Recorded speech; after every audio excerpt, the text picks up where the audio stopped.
The sound of a bullet whistling through the air and smacking into the wall behind Yates Kendrick was all too familiar in the unforgiving landscape of Colorado Territory, 1876. Dust swirled around his boots as he dove behind an overturned wagon, his breath coming in ragged gasps as blood seeped through his shirt from the wound in his shoulder. The ambush had come swift, and without warning, 3 men who'd tracked him from Silverton, determined to collect the bounty on his head, dead or alive. "Come on out, Kendrick," one of the men shouted. "We can do this quick."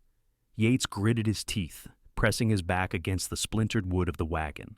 His ammunition was running low, 3 bullets left in his Colt revolver, and his rifle lost somewhere in the initial volley. The sun beat down mercilessly, as if the heavens themselves had turned against him.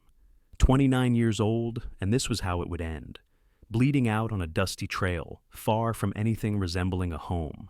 He'd never been one for words, especially those of gratitude. His father had beaten into him early that a man's worth was measured by his self-reliance. "No man owes another for doing what's right," his father would say, usually after downing half a bottle of whiskey. Yates had lived by that creed, moving through life, taking what he needed, and giving little in return, not even his thanks. Another bullet splintered the wood near his head. 2 of the men were moving to flank him.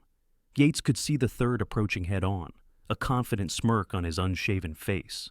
This was it. Yates raised his pistol, prepared to make his last stand. The crack of a rifle split the air, but it wasn't aimed at him. The man approaching from the front jerked suddenly, clutching his thigh as he fell to the ground with a surprised cry. 2 more shots in rapid succession, and the other bounty hunters scrambled for cover, shouting in confusion. "Get down!" a woman's voice commanded, and Yates instinctively ducked lower. From his position, he glimpsed a figure moving with precision through the rocks above the trail, a woman with a Winchester rifle, her dark hair pulled back, her movements sure and steady. She fired again, hitting one of the men in the shoulder. "You've got about 10 seconds to clear out," she called out to the bounty hunters, her voice carrying across the rocky terrain. "I've got 5 more shots, and I don't aim to miss."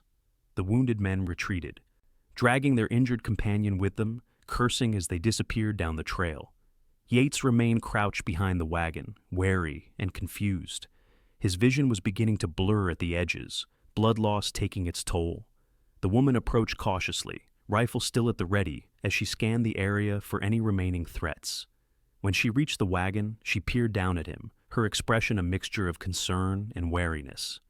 "You're bleeding bad," she stated flatly. Yates looked up at her, taking in the sight of his unexpected savior. She was perhaps 25, with keen eyes that seemed to assess everything in an instant. Her skin was sun-kissed, speaking of a life lived outdoors, and she wore practical men's trousers beneath a long riding coat. "Why?" was all he managed to say, his voice rough from thirst and pain. "Questions later," she replied, slinging her rifle over her shoulder and kneeling beside him. "My cabin's not far. Can you stand?" He tried to push himself up, but faltered, the world spinning around him. Without another word, she slipped her shoulder under his arm and helped him to his feet. He was taller and heavier, but she was strong, her frame solid against his, as they began to make their way slowly across the rocky terrain. "Name's Pearl," she said after they had walked in silence for several minutes. "Pearl Ramsey?" Yates didn't respond. His mind was foggy, and speaking required energy he couldn't spare. Besides, he hadn't asked for her name, hadn't asked for her help. He'd never asked anyone for anything. Pearl's cabin was nestled in a small clearing, surrounded by ponderosa pines. It was modest but well built, with a small corral where a chestnut mare and a mule grazed peacefully. Smoke curled from the stone chimney. By the time they reached the door, Yates was barely conscious. Pearl maneuvered him inside and onto a narrow bed in the corner of the single-room cabin. With efficient movements, she gathered supplies, a basin of water, clean cloths, a bottle of whiskey, and what looked like a sewing kit. "This is going to hurt," she warned him, cutting away the blood-soaked fabric of his shirt to expose the wound. Yates closed his eyes. "Just do it." The sting of the whiskey on his wound nearly made him howl, but he clenched his teeth, refusing to show weakness. Pearl worked methodically, cleaning the wound, extracting the bullet with a pair of long tweezers, and finally stitching him up with neat, practiced movements. "You've done this before," he observed, his voice strained. "My pa was a doctor before we came west," she replied, not looking up from her work. "Taught me what he knew before the cholera took him 3 years back." Yates watched her face as she worked, noticing the slight furrow of concentration between her brows, the steadiness of her hands. "Why help me?" he asked again. Pearl secured the last stitch and cut the thread. 3 against 1 didn't seem sporting, she said simply. "And I've heard of Yates Kendrick. Not all the stories paint you as the villain those men think you are." His eyes narrowed. "You know who I am. This territory ain't so big that folks don't hear things." She began bandaging his shoulder. "I know you rode with McCready's gang for a spell. Know there's money on your head for that train robbery in '74. Also know you split from them before they massacred those settlers last year." Yates looked away. He didn't need to explain himself. Didn't owe her his story or his gratitude. She'd made a choice to intervene, and that was her business. "You should rest," Pearl said, gathering her supplies. "Those men might come back with friends. We can figure out what to do with you tomorrow." She moved away from the bed, busying herself at the stove. The aroma of coffee soon filled the cabin, mingling with the scent of pine and wood smoke. Despite his determination to stay alert, exhaustion and blood loss soon pulled Yates into a deep, dreamless sleep. When he awoke, golden afternoon light was streaming through the cabin's small windows. His shoulder throbbed dully, but the fog in his head had cleared. Pearl was sitting at a small table, cleaning her rifle. "Water's there if you want it," she said without looking up, gesturing to a cup beside the bed.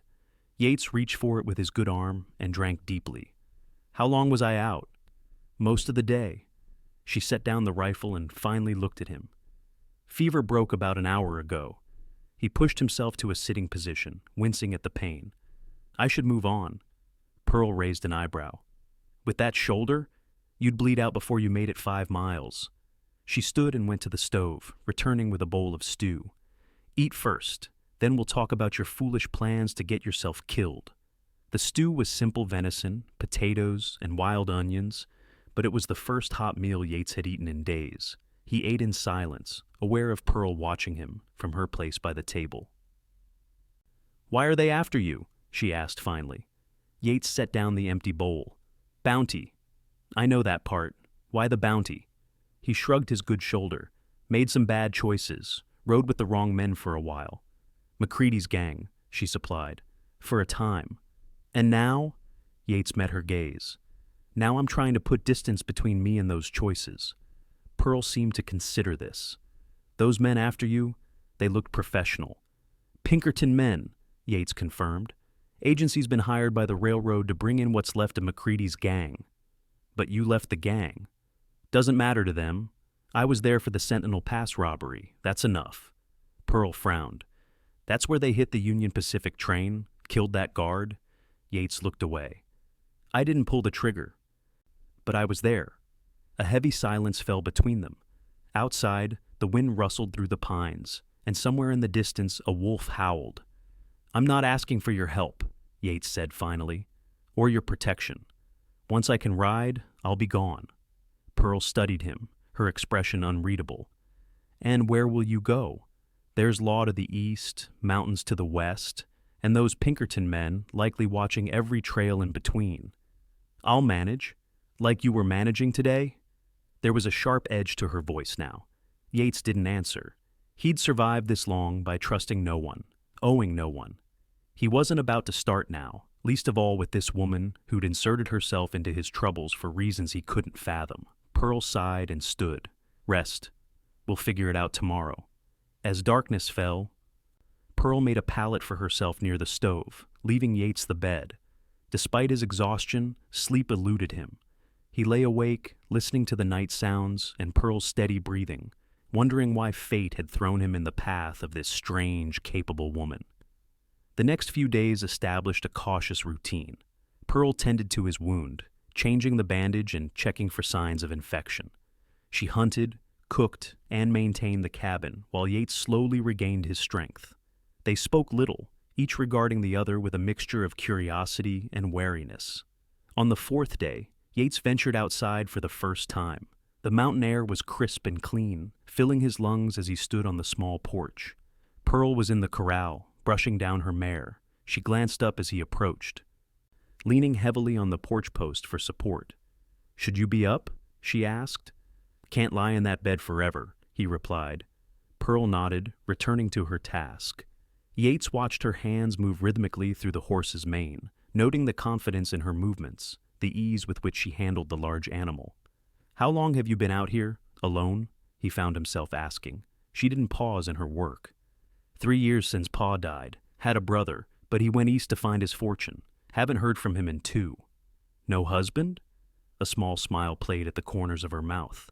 Not many men looking for a wife who can outshoot them and doesn't much care for taking orders. Despite himself, Yates felt a smile tug at his own lips. Can't imagine why. Pearl looked up, surprise flickering across her features at his attempt at humor. For a moment, something passed between them, a brief, unexpected connection that made Yates look away first. "You're healing well," she said, changing the subject. "Another week, and you should be able to ride." "A week," Yates repeated, feeling a strange mix of relief and something that felt oddly like disappointment. That evening, as they sat by the fire eating rabbit stew, Pearl broke the comfortable silence that had developed between them. "Tell me about before," she said. "Before McCready." Yates stared into the flames. "Not much to tell. Grew up in Kansas. Father had a small ranch. He died. Mother remarried a man I couldn't abide. Left at 16. And after that, drifted, worked cattle drives, broke horses, did what I had to." He looked up at her. "Until McCready offered more money than I'd ever seen for what seemed like easy work." Pearl nodded, not judging, just listening. It was a novel experience for Yates, having someone genuinely interested in his story, without an ulterior motive. "What made you leave them?" she asked. Yates set down his bowl. McCready was changing, getting more reckless, more violent. After Sentinel Pass, he started talking about hitting settlements, not just trains or banks. I wanted no part of that. "So you just rode away?" "Not exactly." Yates hesitated, then decided she deserved the whole truth. "I tried to warn a settlement McCready was targeting. Got there too late. Everyone was already dead. Men, women, children. McCready's men caught me there, assumed I was looting the bodies. We fought. I killed 2 of them before getting away." Pearl's expression was solemn. "That's why the bounty's so high. They think you were part of the massacre. And a traitor to boot," Yates confirmed bitterly. They sat in silence for a long moment, the fire crackling between them. Finally, Pearl spoke. "Sometimes the truth doesn't matter as much as what people believe." "Is that why you're out here?" Yates asked. "Running from something people believe about you?" Pearl smiled sadly. "Not running, just living on my own terms." She stood, gathering their dishes. "Get some rest. Tomorrow I'll show you how to change your own bandage. I've got to ride into town for supplies." The thought of Pearl leaving, even for a day, sent an unexpected jolt of panic through Yates. "Is that wise? Those men could still be looking for me. For you." "It's been almost a week," Pearl reasoned. "They've either moved on or they're watching the trails out of the territory. Besides, I need flour and coffee, and you need proper medicine, not just my herbal poultices." Yates nodded reluctantly. She was right, of course, and he had no right to question her movements or express concern for her safety. She wasn't his responsibility. If anything, he was hers an unwanted burden she'd taken on through her own misplaced sense of justice. The next morning, Pearl rose before dawn. She dressed quickly in the dim light, strapping on her gun belt and pulling on her heavy coat. Yates was awake, watching her silently from the bed. "I should be back by nightfall," she told him, checking her rifle. "There's food in the pantry. Try not to move that shoulder too much." He nodded. "Be careful." Pearl paused at the door, looking back at him with a small smile. "Always am." And then she was gone, the door closing softly behind her. Alone in the cabin, Yates felt restless and uneasy. He moved about the small space, examining Pearl's few possessions books on a small shelf, a daguerreotype of a stern-looking man, who must have been her father, a handmade quilt on her pallet. The domesticity of it all felt foreign to him after years of sleeping under the stars or in nameless saloons. By midday his shoulder was aching from the movement, and he reluctantly returned to the bed. Outside, clouds gathered, promising an early spring storm. Yates found himself watching the window, tracking the movement of the sun, calculating how long it would take Pearl to reach town and return.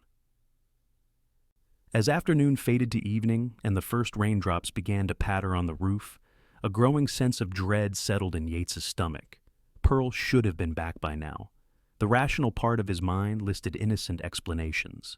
She was waiting out the storm, she'd met friends, the supplies had taken longer to gather than expected. But another part of him, the part that had kept him alive through years of violence and betrayal, whispered darker possibilities. When full darkness fell with still no sign of Pearl, Yates made his decision.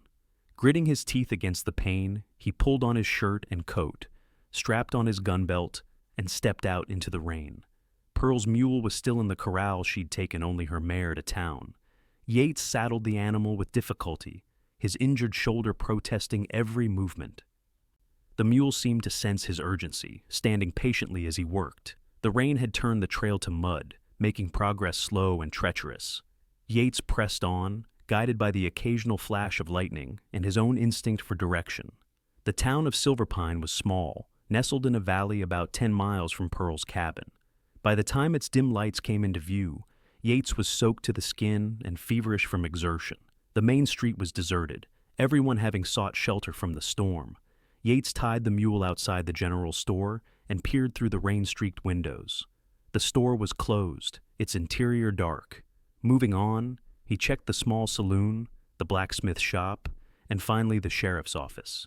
It was there he found Pearl's mare, tethered under the overhang outside the jailhouse. Yates's hand moved instinctively to his gun as he approached the building. Through the window, he could make out 3 figures: Sheriff Thomas, a man he didn't recognize, and Pearl, sitting stiffly in a chair, her hands bound in front of her. Anger surged through Yates, hot and unfamiliar. In his life of self-preservation, he'd rarely felt such concern for another person. Drawing his gun, he moved to the door of the jailhouse and kicked it open. "Evening, gentlemen," he said, his voice deadly calm as he trained his gun on the sheriff. "Seems you've made a mistake taking Miss Ramsey into custody." Sheriff Thomas, a portly man with a graying mustache, reached for his own weapon, but froze when Yates cocked his pistol. "I wouldn't," Yates warned. His eyes flicked to Pearl, who was staring at him with a mixture of surprise and something else, something that looked strangely like fear. "Kendrick," she said, her voice tight, "you shouldn't have come." The other man in the room, tall with a scar running down his cheek, let out a low laugh. "Well now, this is unexpected. Yates Kendrick walking right into our arms." Realization dawned on Yates as the man's hand moved to reveal a Pinkerton badge pinned to his vest. It was a trap. Pearl had been bait. "Drop the gun, Kendrick," the Pinkerton agent said, "or the lady here faces charges of harboring a fugitive." Yates kept his gun steady, even as his mind raced. Had Pearl been working with them all along? Had her rescue been a calculated move to gain his trust, to keep him in one place until the law could close in? "Yates," Pearl said urgently. "This isn't what it looks like. They caught me in town, figured out who I was helping. They were going to come for you tomorrow." "Quiet, woman," the sheriff snapped. Yates studied Pearl's face, searching for deceit and finding only desperate sincerity. In that moment, he made his choice. "Let her go," he said to the Pinkerton man. "She had no idea who I was. I forced her to help me at gunpoint. She's innocent in this." The agent smirked. "Noble, but I don't believe it. The Ramsey woman's got a reputation for helping strays and lost causes. It's exactly what we were counting on when we had those bounty hunters flush you toward her cabin." The revelation hit Yates like a physical blow. The ambush, his wounding, Pearl's timely arrival, it had all been orchestrated, not by Pearl, but by the Pinkertons, using her known compassion against her, using her to get to him. "Now," the agent continued, "drop your weapon, or things get very unpleasant for both of you." Yates met Pearl's eyes one last time. She gave him an almost imperceptible nod, and in that moment, he understood she was telling him to run, to save himself. It was the sensible choice, the only choice that had ever made sense to him in his life of self-preservation. Instead, he lowered his gun. "I'll come quietly," Yates said, "but Miss Ramsey walks free." The Pinkerton agent smiled. I'm afraid it's not that simple, Mr. Kendrick. What happened next was a blur of motion and sound. As the agent reached for his own weapon, Pearl suddenly surged from her chair, her bound hand swinging up to slam into the sheriff's jaw. The older man stumbled backward, crashing into a desk. In the same instant, Yates dove to the side as the Pinkerton agent fired, the bullet splintering the doorframe where Yates's head had been a moment before. Rolling to his feet, Yates tackled the agent, driving him into the wall. Pain exploded in his injured shoulder, but adrenaline pushed it aside. They struggled for the agent's gun, crashing into furniture as each fought for control. Across the room, Pearl had managed to grab the sheriff's gun. With her hands still bound, she aimed awkwardly at the two struggling men. "Stop!" she shouted. "I'll shoot!" The Pinkerton agent froze, then slowly raised his hands as Yates wrested the gun from his grip. Breathing hard, Yates backed away, keeping the weapon trained on the agent. "Keys," he demanded, "for her restraints." The sheriff, still dazed from Pearl's blow, fumbled in his pocket and tossed a ring of keys onto the floor. Pearl knelt, awkwardly trying to unlock her bindings. "Let me," Yates said, not taking his eyes off the two lawmen as he knelt beside her. With one hand, he worked the key into the lock of the metal cuffs, releasing her wrists. "We need to move," Pearl whispered, rubbing circulation back into her hands. "There are more Pinkerton men in town." Yates nodded. "Is there a back door?" "Through the cells," the sheriff supplied, perhaps hoping cooperation would spare him further violence. Moving quickly, Yates bound both men with their own handcuffs, gagging them with kerchiefs. "This buys us maybe an hour," he told Pearl as they slipped through the rear door into the rain-soaked alley behind the jailhouse. Pearl led the way to where her mare was tethered, quickly untying the animal. "Where's your horse?" "Borrowed your mule," Yates admitted. "It's at the general store." They moved through the shadows of the small town, the rain providing cover as they retrieved the mule and slipped out of Silverpine through a back trail Pearl knew. The storm was intensifying, lightning splitting the sky and thunder rolling across the mountains. "We can't go back to my cabin," Pearl shouted over the storm as they rode. "It'll be the first place they look." Yates nodded. "I know a place. Old line shack about 15 miles west. Used it once when I was running from McCready." They rode in silence after that, pushing the animals as much as the treacherous conditions would allow. Yates's shoulder was on fire, the wound likely reopened in the struggle, but he said nothing. Pearl rode beside him, her face set in determined lines, occasionally glancing back to ensure they weren't being followed. It was near midnight when they finally reached the line shack, a crude, one-room structure nestled in a stand of aspen trees. It was abandoned and dilapidated, but the roof was mostly intact, offering shelter from the relentless rain. Inside, Pearl quickly set about creating some semblance of comfort, finding a few pieces of dry wood to start a small fire in the rusty stove. Yates secured the horses in a lean to attach to the back of the shack, then collapsed onto a rickety chair, exhaustion and pain finally catching up to him. Pearl noticed immediately. "You're bleeding again," she said, kneeling beside him and helping him remove his sodden coat. The bandage beneath his shirt was soaked with blood. "It's nothing," he muttered. Pearl gave him a withering look. "Don't start with that stoic nonsense now. Let me see." Too tired to argue, Yates allowed her to examine the wound. The stitches had indeed torn, and the area around them was inflamed. "I don't have my supplies," Pearl said, concern evident in her voice. "We need to stop the bleeding at least." She tore a strip from her relatively dry underskirt and bound the wound tightly. "This will have to do until morning. You need to rest." Yates caught her hand as she worked. "Why did you do it?" Pearl looked up, confused. "Do what?" "Help me, that first day, and now, when you could have let them take me." She was silent for a long moment, her eyes reflecting the flickering light from the stove. "Because it was the right thing to do," she said finally. "And because I know what it's like to be judged for things people think they know about you." Yates held her gaze. "Thank you," he said, the words feeling strange and unfamiliar on his tongue. "For saving my life. Both times." Surprise flickered across Pearl's features, followed by a small smile. "I believe that's the first time I've heard you express gratitude, Mr. Kendrick."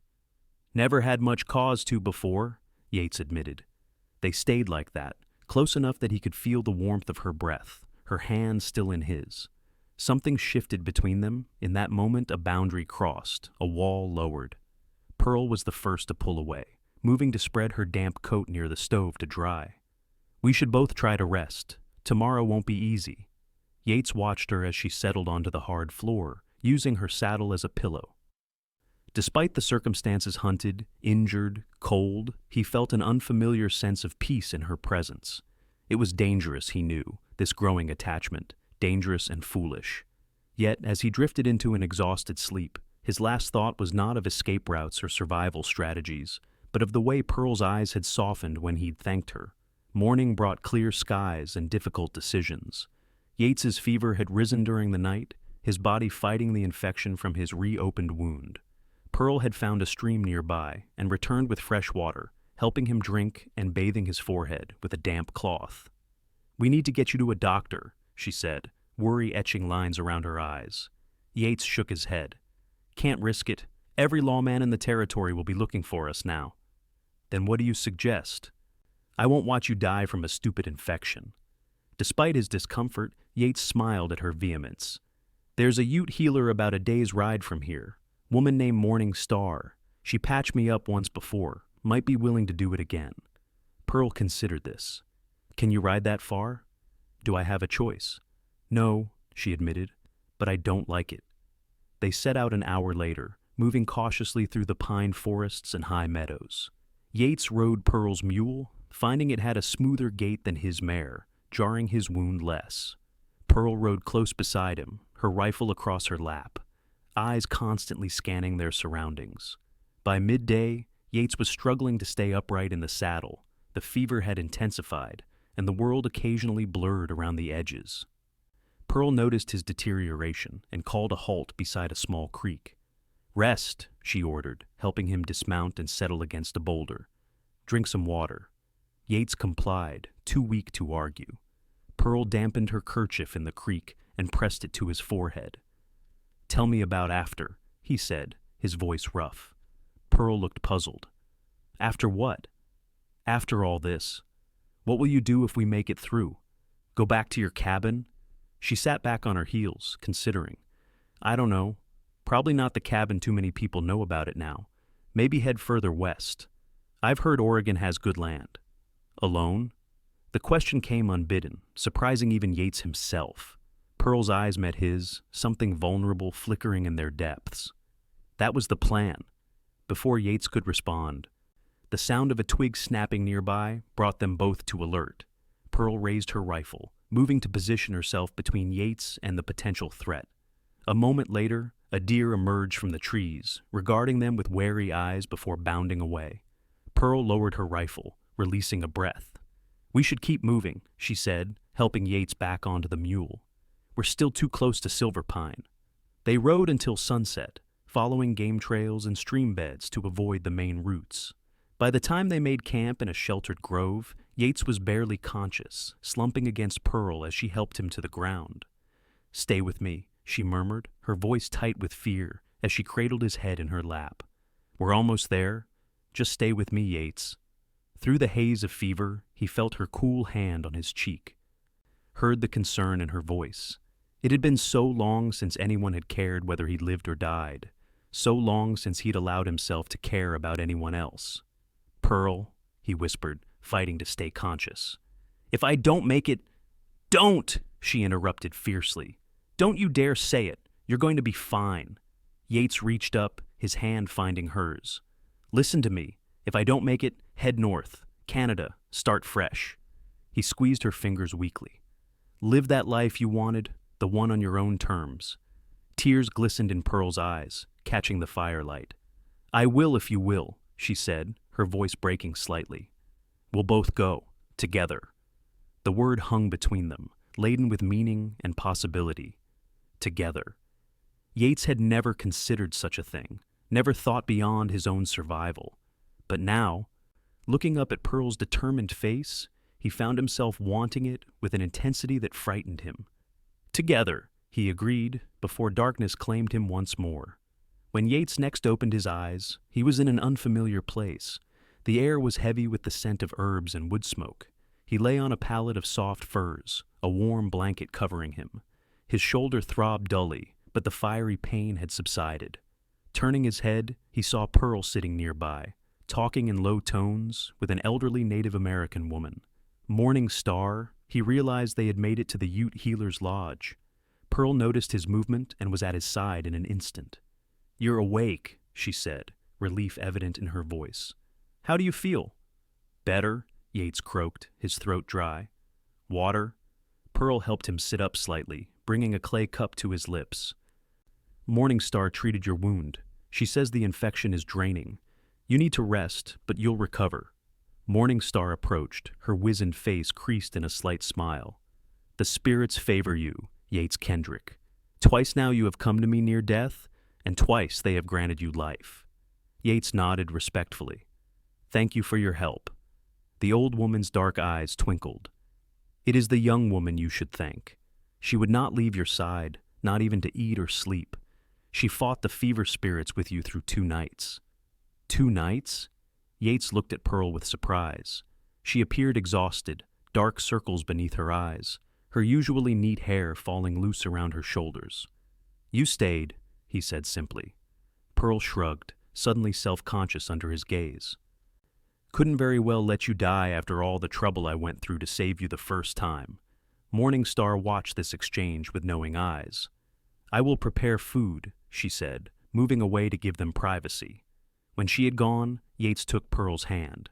"You could have left, found safety." "Is that what you would have done?" Pearl challenged. "Left me if our positions were reversed?" The question gave Yates pause. A month ago, he would have said yes without hesitation. Self-preservation had been his only law. But now, "No," he admitted. "I wouldn't have left you." Something softened in Pearl's expression. She squeezed his hand, then gently extricated herself. "You need to rest. We can talk more when you're stronger." The next few days passed in a peaceful rhythm at Morning Star's lodge. The old healer's remedies worked quickly, and Yates regained his strength under Pearl's watchful care. They spoke little of the future, focusing instead on recovery and immediate safety. Morning Star's home was isolated, hidden in a valley few white settlers knew about. Here, they were temporarily safe from pursuit, but both knew they couldn't stay indefinitely. On the 5th day, as Yates sat outside the lodge watching the sunset paint the mountains gold, Pearl joined him, handing him a cup of Morning Star's herbal tea. "I've been thinking," she said, settling beside him on the log bench. "Dangerous pastime," Yates remarked, earning a gentle swat on his good arm. "I'm serious." Pearl took a breath. "Morning Star says the Pinkertons have moved north, thinking we've headed for the Canadian border." Yates nodded. It was what he would have expected, the logical assumption given their circumstances. "She also says there's a settlement of former miners about 3 days' ride southwest of here. People who want to be left alone, who don't ask many questions." "And," Yates prompted, sensing there was more. Pearl met his gaze directly. "And I think we should go there, at least until things quiet down. Maybe longer." "We?" The word hung between them, laden with implication. Pearl looked away, suddenly unsure. "Unless you'd rather go your own way, I'd understand if—" "Pearl." Yates set down his cup and turned to face her fully. "I've spent my entire life alone, trusting no one, thanking no one, needing no one, until you." He reached out, tentatively touching her cheek. "I don't want to go back to that life." Her eyes searched his, looking for doubt or deception and finding none. "What are you saying, Yates?" "I'm saying I want to go to that settlement, with you. I'm saying I want to see what a life beyond just surviving might look like." He paused, swallowing hard. "If you'll have me." For a moment, Pearl said nothing, and Yates felt a flicker of doubt. Then she leaned forward and pressed her lips to his, a kiss so gentle and yet so full of promise that it made his heart stutter in his chest. When she pulled back, her eyes were bright with unshed tears. "I think I'd like that very much, Mr. Kendrick." They left Morning Star's lodge 2 days later, with supplies, directions, and the old healer's blessing. The journey southwest was arduous but uneventful, both of them vigilant but increasingly hopeful as they put distance between themselves and their pursuers. The settlement, little more than a cluster of cabins along a swift-flowing creek, appeared before them on the afternoon of the fourth day. It was a humble place, but as Pearl had said, the residents asked few questions of the couple seeking a fresh start. With the last of Pearl's savings and Yates's carefully hidden emergency funds, they purchased a small cabin at the edge of the settlement. It needed work. The roof leaked, the chimney smoked, and the door hung crooked on its hinges, but it was theirs. That first night, as they sat before a small fire in their new home, Yates found himself experiencing an unfamiliar emotion: contentment. Pearl was beside him, her head resting on his shoulder, her hand clasped in his. "Thank you," he said softly. Pearl looked up at him, puzzled. "For what?" "For saving my life. For showing me there could be more to it than just surviving." She smiled, leaning up to kiss him gently. "You're welcome. Though I suspect you'll be saying those words a lot more frequently now that we're homesteaders." Yates laughed, the sound still unfamiliar, but increasingly natural. "I suppose I will. Think you can bear it, hearing gratitude from a reformed loner?" Pearl's eyes twinkled in the firelight. "I think I could bear quite a lot from you, Yates Kendrick." As summer turned to autumn and autumn to winter, Yates and Pearl built a life together in the small settlement. The cabin was transformed into a proper home, with a garden out back and a small corral for their horses. Yates found work breaking horses for neighboring homesteaders, while Pearl's knowledge of medicine made her valuable to the community. Word of the notorious Yates Kendrick eventually faded, especially after news spread of a man fitting his description killed in a shootout near the Canadian border. Whether the Pinkertons had mistakenly killed another fugitive or deliberately closed the case, Yates never knew. Gradually, the weight of his past lifted, replaced by the pleasant burden of responsibility to his new community and to Pearl. They were married by a traveling preacher in the spring, a simple ceremony attended by their newfound neighbors. Pearl wore wildflowers in her hair, and a dress she had sewn herself. Yates, clean-shaven and dressed in his best clothes, found himself unexpectedly moved as they spoke their vows beside the creek, where they had begun their new life. "Never thought I'd see the day," remarked an elderly miner who had become something of a friend. Yates Kendrick settled down and saying "thank you" and "please" like a proper gentleman. Pearl laughed. It only took a bullet wound and a near-death experience to teach him manners. Yates pulled her close. "I'm a slow learner," he admitted, "but I get there eventually." As the years passed, their family grew. A daughter came first, Rebecca, named for Pearl's mother, followed 2 years later by a son they called James, after Pearl's father. Yates took to fatherhood with surprising ease, his natural protectiveness finding new purpose in caring for his children. The settlement grew as well, evolving from a hideaway for those seeking anonymity into a proper town. Yates, with his knowledge of horses and surprising head for business, established a successful livery stable. Pearl, building on her healing skills, became the town's unofficial doctor until a proper physician arrived, after which she continued as his valued assistant. Sometimes at night, after the children were asleep, Yates and Pearl would sit on the porch of their expanded home, watching the stars and marveling at the unexpected turn their lives had taken. Occasionally, they spoke of the past, of the desperate days of their meeting and escape, of the choices that had led them to that moment. "Do you ever regret it?" Pearl asked him once, as they celebrated 10 years together. "Giving up the life you knew?" Yates considered the question, looking out at their thriving homestead, the town beyond, and finally at Pearl herself, still beautiful to him. Perhaps more so now that her face showed the lines of a decade of laughter and shared experiences. "Not for a moment," he said truthfully. "That wasn't living, what I did before. It was just not dying." He took her hand, the gesture now as natural as breathing. "You taught me the difference." Pearl smiled, the same smile that had first kindled something in his heart all those years ago. "And you taught me that sometimes the most unlikely strays turn out to be the best companions." Yates laughed and pulled her close. "Thank you," he whispered against her hair. "For what this time?" Pearl asked, amusement in her voice. "Everything," Yates replied simply. "Just everything." And as the stars wheeled overhead and the sounds of their sleeping children drifted through the open window, Yates Kendrick, Once a man who had never thanked anyone for anything felt gratitude fill him so completely that it left no room for regret or fear.